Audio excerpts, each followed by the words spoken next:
Hi, I'm Mary Matz, creator of Twisted Yarns. In part 2 of the Magic Mushroom Shawl, we will explore how to crochet a very easy edging that completes the corners and professionally finishes the two side edges of the shawl. Just finished our last row of mushrooms.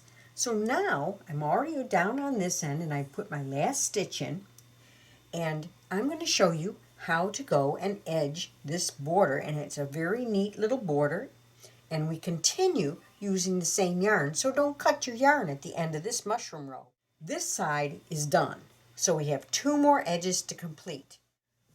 We're going to align our work so that we can continue right down this edge. We're not turning the work, we're just continuing down this edge. To work this particular edging, we're going to work treble crochet shells. So we're going to yarn over twice, insert our hook, and what we want to do is we want to find the center point. You could use this point here, and I think I will. Yarn over twice, insert, pull up a loop, yarn over, pull through two, and pull through two. So that's our first one. We're going to do 9 of these. Now remember, you ended that last shell with a treble crochet, so that will be a 10th one. So this one belongs to the top part. It's the turning row. So we're going to do 9 more.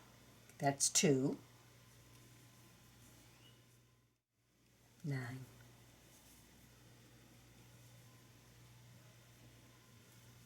And we're going to slip stitch into the same place to tie down that shell as where the color ends. So doesn't that make a nice transition around that corner? So now we can continue on. Now, if this corner had tabs, if you notice, this corner is like this one, where it's a full shell on the corner. It does not have a tab. I'll show you how to do it if your row ends with a tab on the end. It's very similar. It'll look a little bit different when it's all done, but I'll show you that after this, because you don't know, you're just going to work this until it's the length that you want. Mine happened to end on that half shell. So now I'm going to find the center point along here. Now let's go right there. 2 wraps and then into the center point. 1. Get that out of the way. 2 wraps and then work a treble. 2 and 9. The reason you do 9 is because the treble is a little taller than the double crochet, and you need to have enough space on this outer edge to easily expand it and move it to the next point. So then we're going to work a slip stitch right into the next place. And you see, it really doesn't look much bigger than the double crochets, but it just looks like it belongs there. So we're going to jump over to the midpoint here, which would be about right there, and work another set of 9. And I'll show you what it looks like when I get a little bit further, but you can see how this works. Into the next stitch. And you see how our shells are coming right down this edge and finishing off our edging very, very nicely. I'll meet up with you when I get a bit further so you can see what it looks like, and I'll show you how to turn this corner. Okay, so we have 9 there, and this actually has 1 extra row of single crochets at this end, if you recall. So we're going to slip stitch into the top of that single crochet row, because that's where we would normally, to keep this side consistent.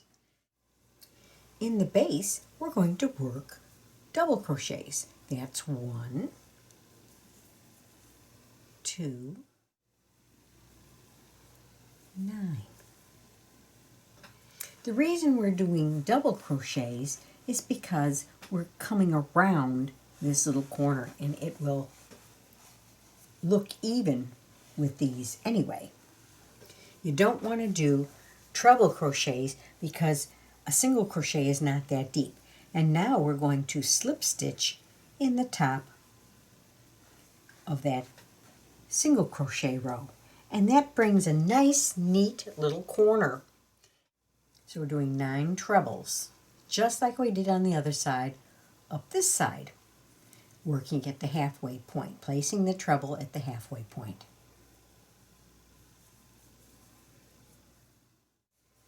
See how that corner looks?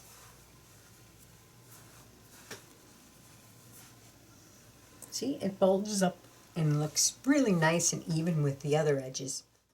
We've just completed working along this edge and we're down to the last place where we need to place our last shell.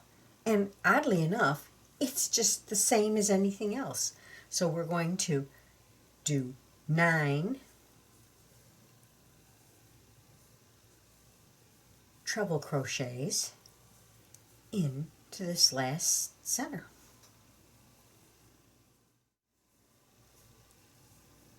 And here's 9. To end it off, you want to slip stitch in the top of this chain at the beginning of the round. Now, isn't that cute? Cut your yarn and pull the end through. You can weave in this end, but I would weave it in down around here. I'd bring it down through the stitches and bring it in over here. You don't want to put and try and bury it along the edge. Let's compare it to the other one. And here's the first one. See how they look very much the same? And our beautiful shawl is now completed. Okay, we're going to return to our little sample because I wanted to end off after we made one of these little tabs on the end. Because if you decided that your shawl is big enough and this is the last row, how do you go ahead and work your border along this edge? Well, you're going to do it the exact same way as when you get to here and you finish, when you work the last row and it has a little tab on the end, you put the little tab on, and then when you come around this side, you just find the center point of each color and work a shell. Tie it down here with a slip stitch, another shell, and I showed you how to handle this end down here. So it works exactly the same way, and when you come up this side, you'll place the last shell right about with the center about there, and it'll just tie in to this one. And you're set. All you have to do is tie it down there. Your whole shawl is finished. I hope you enjoyed finishing your magic mushroom shawl with this super easy scalloped edging. If you'd like to see more videos like this, please take a moment to subscribe and ring the bell to receive notifications of upcoming videos. Happy crocheting!